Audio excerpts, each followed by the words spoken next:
کبھی کبھی رات کے وقت آپ آسمان میں دیکھتے ہیں آپ کو ایک جلتا ہوا شعلہ دکھائی دیتا ہے۔ یہ شعلہ 1 سے 2 سیکنڈ میں ہی غائب ہو جاتا ہے۔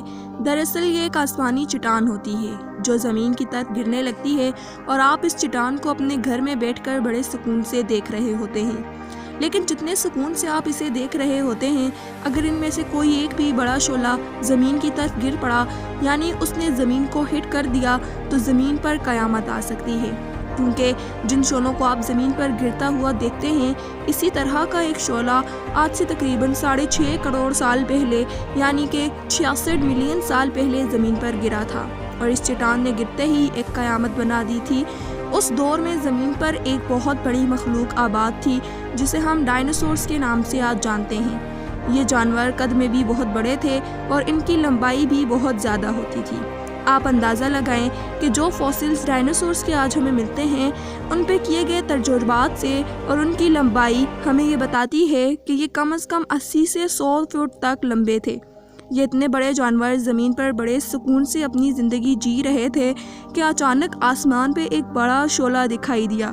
زمین پر یہ جانور اس آفت سے بے خبر اپنی خوراک کی تلاش میں ادھر ادھر گھوم رہے تھے کہ اچانک اس شعلے کی روشنی بڑھتی گئی۔ دراصل یہ چٹان کوئی معمولی چٹان نہیں تھی، بلکہ یہ بہت بڑی چٹان تھی۔ اس چٹان کا ڈائیمیٹر تقریباً 10 کلومیٹر تک تھا۔ میں آج جس چٹان کے بارے میں آپ کو جو تفصیل بتانے لگی ہوں، یہ باتیں ہمیں ڈائناسورز کے فوسلز اور جس مقام پر یہ چٹان گری تھی، اس مقام پر کیے گئے تجربات سے پتہ چلی ہے۔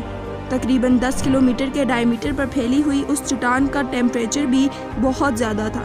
اس چٹان کی گرمائش کا آپ اندازہ اس بات سے لگا سکتے ہیں کہ جو ہم عام پتھر اس زمین پر دیکھتے ہیں، ان میں سے زیادہ تر پتھر 700 سے 1100 ڈگری سیلسیس میں پگھل جاتے ہیں، جبکہ اس چٹان کا ٹیمپریچر 1200 ڈگری سیلسیس تک تھا۔ یعنی یہ ایک لاوے جیسی چٹان زمین کی طرف بڑھ رہی تھی۔ اس چٹان نے زمین کی طرف پہنچتے ہی بڑی زوردار طریقے سے اسے ہٹ کیا۔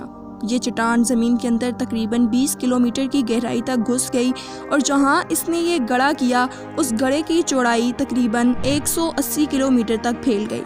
آج ہم اس مقام کو چکسولوپ کریٹر کے نام سے جانتے ہیں۔ یہ جگہ دراصل سمندر کا بیچ تو نہیں تھی، لیکن یہ سمندر کے کنارے کے قریب تھی۔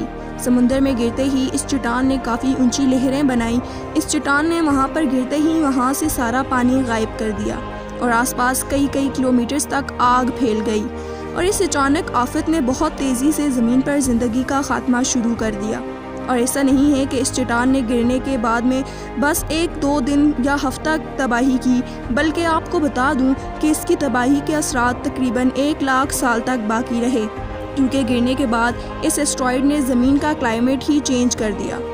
زمین پر گرنے کے بعد اس چٹان نے آسمان میں بہت بڑے بڑے دھول کے بادل بنا دیے۔ یہ اتنے گہرے بادل تھے کہ اس نے آسمان میں بالکل اندھیرا کر دیا، اور یہ بادل بہت لمبے عرصے تک آسمان میں بنے رہے، اور ان بادلوں نے زمین پر سورج کی روشنی کو پہنچنے سے روک دیا۔ لیکن جیسے آپ جانتے ہیں کہ بہت سے پودے اور درخت سورج کی روشنی سے ہی زندہ رہتے ہیں، یعنی زمین میں فوٹوسنتھسس کا عمل رک گیا۔ آپ کو بتا دوں کہ فوٹوسنتھسس وہ عمل ہے جس میں پودے اور دوسرے اس طرح کے آرگینزمز سورج کی روشنی، پانی اور کاربن ڈائی آکسائڈ گیس کا استعمال کر کے آکسیجن اور انرجی ریلیز کرتے ہیں۔ اور اگر سورج کی روشنی زمین تک پہنچ ہی نہیں رہی تو اس کا مطلب یہ ہو گیا کہ فوٹوسنتھسس کا عمل رک گیا، اور اس رکنے سے زمین پر آکسیجن کی مقدار میں کمی آنے لگی، جس کی وجہ سے بھی زمین پر جانور مرنے لگے۔ یہ جو دھول کے بادل آسمان میں بنے ہوئے تھے، یہ تقریباً 1.5 سال سے 2 سال تک بنے رہے، اور جہاں جہاں تک یہ بادل قائم رہے وہاں پر زمین کا ٹیمپریچر کافی کم ہو گیا، یعنی ان مقامات پر ٹھنڈ پڑ گئی۔ زمین کے باقی مقامات پر اس ایسٹرائیڈ کی ہیٹ کی وجہ سے گرمی بڑھنے لگی۔ کہیں پر ٹھنڈ بہت زیادہ ہو گئی تو کہیں پر گرمی بہت زیادہ ہو گئی۔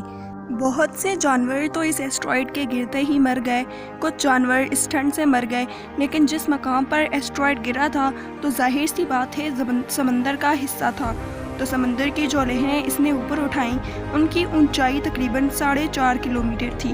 لہروں کی اونچائی دور جانے پر آہستہ آہستہ کم پڑ گئی، لیکن ان لہروں نے ایک بہت بڑا سونامی بنا دیا، اور یہ خطرناک سونامی پوری دنیا میں پھیلتا چلا گیا۔ اس کلائمیٹ چینج کی وجہ سے زمین پر بے تحاشا بارشیں بھی ہوئی، لیکن یہ بارشیں بھی نارمل نہیں تھی بلکہ یہ زہریلی بارشیں تھیں۔ اور اس کے زہریلے پن کی وجہ یہ تھی کہ اسٹرائڈ کے زمین کے ٹکرانے کی وجہ سے زمین کی فضا میں خطرناک گیسز بن گئی تھی۔ یہ گیسز ان بادلوں کا حصہ بن گئی اور جو بارش برسی وہ ایک زہریلی بارش یعنی کہ ایسڈ رین تھی۔ کافی سارے جانور اس تیزابی بارش سے بھی مرنے لگے۔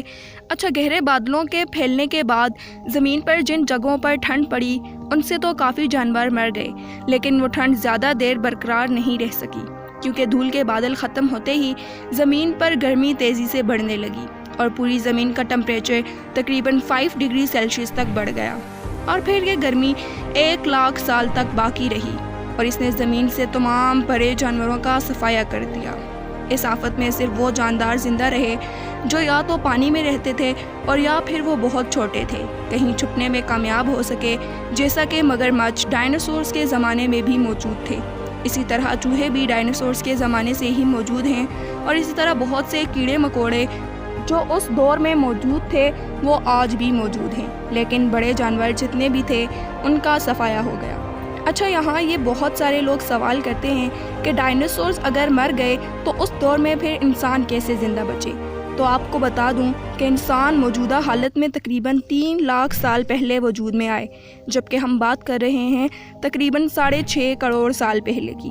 تو اس دوران میں انسان کا نام و نشان ہی نہیں تھا، البتہ ہمارے انسسٹرز ضرور کہیں سمندر میں موجود تھے۔ اب یہ تو تھی ڈائناسورز کے خاتمے کی ایک کہانی جو ایک بڑے ایسٹرائڈ کے گرنے کی وجہ سے ہوئی، اور میں نے آپ کو یہ بھی بتایا کہ یہ بہت بڑا ایسٹرائڈ تھا۔ لیکن آپ کو یہ بتا دوں کہ یہ ایسٹرائڈ بھی زمین پر گرنے والا سب سے بڑا ایسٹرائڈ نہیں تھا، بلکہ سب سے بڑا ایسٹرائڈ 65 ملین نہیں بلکہ 2 بلین سال پہلے زمین پر گرا تھا۔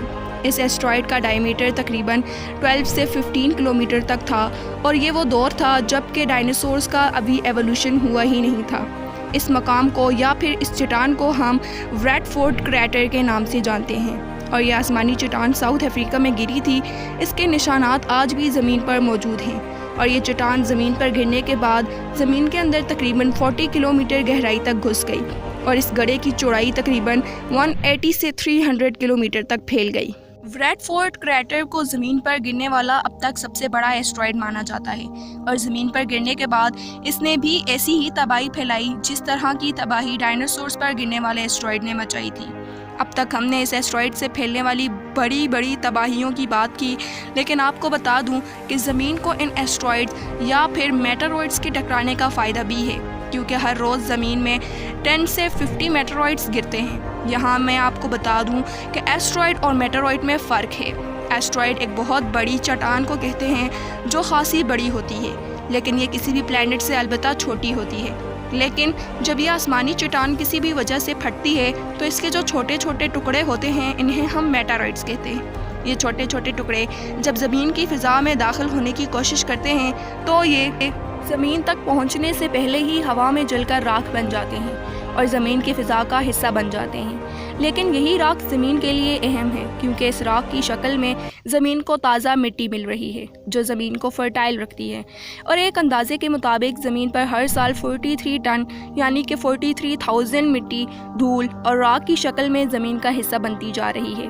یہاں پر یہ سوال آتا ہے کہ یہ ایسٹرائڈ اب کیوں زمین پر نہیں گرتے؟ جب پہلے اتنے گرتے تھے اب اتنے ٹائم سے کوئی چٹان کیوں نہیں گرتی؟ تو اس کی بڑی وجہ یہ ہے زمین کے مدار میں جتنے بڑے ایسٹرائڈ پہلے موجود تھے ان کی بہت بڑی تعداد زمین پر پہلے ہی گر چکی ہے، یعنی زمین اپنے راستے کو کافی حد تک صاف کر چکی ہے اور کافی تعداد میں ایسٹرائڈز کو باقی سیارے اپنی طرف کھینچ لیتے ہیں۔ اب بچے کچھ ایسٹرائڈز کو جوپیٹر کی مضبوط گریوٹی اپنی طرف کھینچ لیتی ہے، تو جوپیٹر کے راستے میں موجود کسی بھی ایسٹرائڈ کو پہلے ہی اپنی طرف کھینچ لیتا ہے، یعنی وہ زمین کی حفاظت کر رہا ہے۔ اور ویسے بھی زمین کے آس پاس کوئی ایسٹرائڈ موجود نہیں ہے، لیکن پھر بھی اگر کوئی چھوٹا ایسٹرائڈ زمین پر گرتا ہے تو اس سے کافی تباہی پھیل سکتی ہے۔ اس لیے زمین کو اس طرح کے کسی ایسٹرائڈ سے بچانے کے لیے، زمین پر زندگی کو محفوظ رکھنے کے لیے خلائی ادارے ناسا نے ایک ایسا مشن تیار کیا جسے دی ڈارٹ مشن کا نام دیا گیا۔ اس کا بنیادی مقصد یہ تھا کہ اگر کوئی چٹان زمین کی طرف بڑھ رہی ہو ہم اس کا رخ زمین کے بجائے کسی اور طرف موڑ سکیں، اور اسی مقصد کے لیے 24 نومبر 2021 میں ایک اسپیس کرافٹ کو لانچ کیا گیا اور اس کو ایک ایسے اسٹرائڈ سے ٹکرایا گیا جو زمین کی طرف تو نہیں آ رہا تھا لیکن اس کا رخ موڑنے کی کوشش کی گئی۔ یہ اسپیس کرافٹ اس چٹان کے رخ کو موڑنے میں کامیاب ہوئی اور یہ ایک بہت بڑی کامیابی تھی۔ لیکن اگر کوئی بڑی چٹان زمین کی طرف بڑھتی ہے تو آج بھی ہم اس قابل نہیں ہیں کہ اس کا رخ موڑ سکیں، لیکن فیوچر میں اگر تجربات جاری رہے تو شاید ہم اس طرح بڑی چٹان کا رخ موڑنے میں بھی کامیاب ہو جائیں۔